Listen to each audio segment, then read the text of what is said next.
Welcome back to Health News Now. I'm Delaney Thomas. And I'm Jacqueline Myers. Tonight, our segment is on the daily life of a physician assistant. Let's cut to it now. To start us off, Nikki, why don't you tell us where you attended college and where your PA program was located? I attended Washington State University for my undergraduate, and I studied nutrition and exercise physiology, and for my PA program I went to UC Davis. Oh, okay. How about you guys? I also got my undergraduate degree at Washington State University.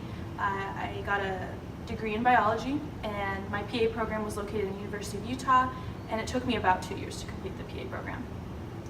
I studied neuroscience at WSU as well, and I completed my PA program in 26 months at UW.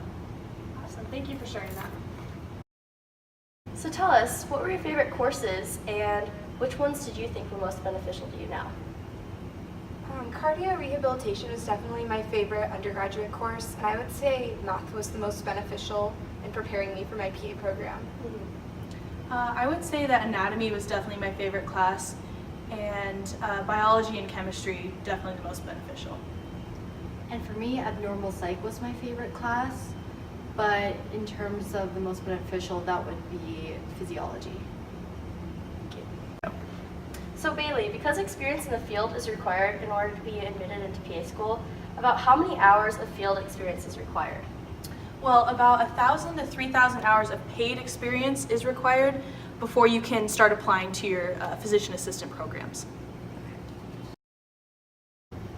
So why don't you guys tell us a little bit about your daily duties as your certain physician assistants?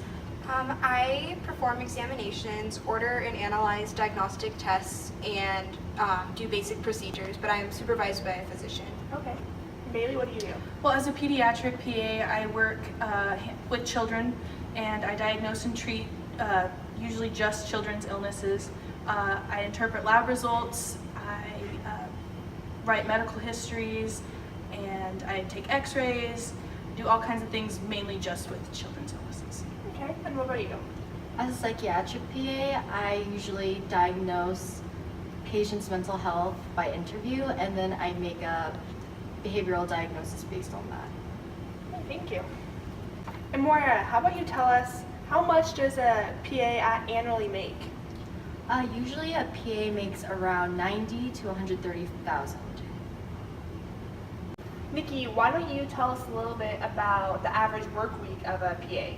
Yeah, so PAs normally work 35 to 45 hours a week, but as an emergency room physician assistant, I work 12 and 24-hour shifts, so it's a little different.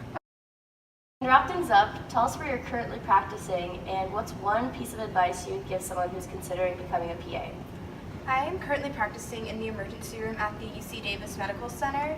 A piece of advice, I would say to gain as much experience as you can and to network and build strong relationships with people in the field. I'm currently working at a pediatric private practice in Boise, Idaho, which is where I'm from. And one piece of advice, I would say to never give up. Like, things are gonna get hard. Everyone knows that when you're in the medical field, but I would just say never give up and keep trying. I work at the psychiatric ward in Johns Hopkins, Maryland, and my piece of advice would be find an area in the field that you're really passionate about and can really enjoy working in.